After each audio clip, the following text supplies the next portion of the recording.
கடாயிடுச்சு. தண்ணி ஊற்றிக்கலாப்பா.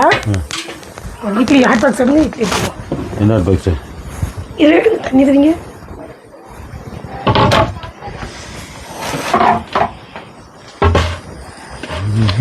எல்லாருக்கும் இனிய காலை வணக்கம். இன்றைக்கி எங்கள் ரூமில் பார்த்தீங்கன்னா ஃபேமிலிக்கு 60 இட்லி. அதனால காலையிலேயே மாமா நானும் படாப்படான்னு என்ன செய்கிறோம், இட்லி வச்சுக்கிட்டு இருக்கோம். ஒரு இட்லி எடுத்தாச்சு. நம்ம இது வந்து ஹோம்மேடு ஃபுட்டு அப்படிங்கிறதுனால நம்ம வீட்டில் இருக்கிற மாதிரி தான் இட்லி சட்னி 24 இட்லி எடுக்கலாம். இதில் வந்து சாம்பார் வச்சுருக்கோம். ரெண்டு ஃபேமிலிக்கும் தனித்தனியாக கொடுக்கணும். ஒரு 30 இட்லி, ஒரு 60 இட்லி, 90 இட்லி கொடுக்கணும் மொத்தம். மாமா பார்த்தீங்கன்னா இட்லி எடுக்கிறாரு. ஒரு இட்லி ஆயிடுச்சாச்சு. அப்படி மாற்றி மாற்றி செஞ்சுக்கலாம். கண்டிடு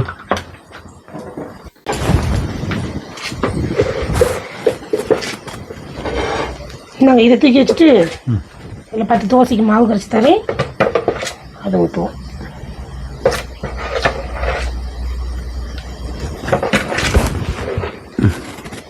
அவ்வளோதான்ப்பா.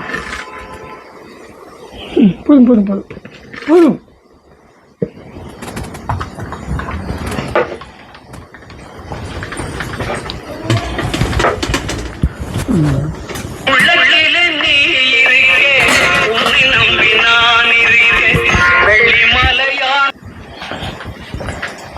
இது என்னதுன்னு பார்த்தீங்கன்னா ஃப்ரெண்ட்ஸ், கொட்டலாம்பழம்னா நிறைய பேருக்கு இப்போ என்னதுன்னே தெரியாது. ஏன்னு கேட்டிங்கன்னா நானே ஒரு 25 வருஷம் மேலேயே ஆயிடுச்சு, சாப்பிட்டதே இல்லை. இன்றைக்கி மாமா வாக்கிங் போகையில் இருந்துச்சான், பெருக்கிட்டு வந்திருக்காரு. ஆனால் நல்ல பழமாக தான் இருக்குது. அதோட கொட்டை பார்த்திங்கன்னா பழமே இவ்வளோ தான். இதுதான் பழமேவும். அதோட கொட்டையை பார்த்திங்கன்னா இவ்வளோ பெரிய கொட்டை இருக்குது. மரம் வந்து ரொம்ப உயரமான மரமாக, அதனால யாரும் பறிக்கலாம் முடியாது.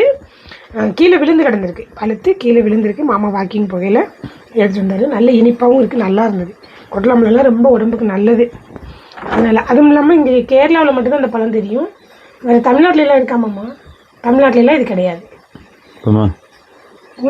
இங்கிட்டு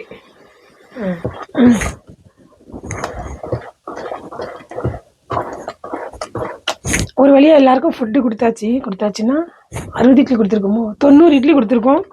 இன்னும் எக்ஸ்ட்ரா இட்லி கேட்குறாங்க. எக்ஸ்ட்ரா மாவு இல்லை, இருக்கிற மாவை கரைச்சிக்கிட்டு இருக்கேன். நமக்கு ஃபுட்டு ஆர்டர் என்றைக்கோ ஒரு நாள் இப்படி தான், ஒரு அதிர்ஷ்டத்துக்கு தான் என்ன செய்யும், போகும், ரெகுலராக போகும். ஆனால் மொத்தமாக அப்படி ஃபேமிலியாக ரூம் எடுத்தால் மட்டும்தான் 90 இட்லி அப்படிங்கிறது தான். நம்ம இல்லைன்னா கரெக்டாக மாவு என்ன செய்வோம், 1 கிலோ 1.5 கிலோ தான் அரைச்சிவும் வைப்போம். அதனால் இன்றைக்கி அந்தளவுக்கு தான் போதும்.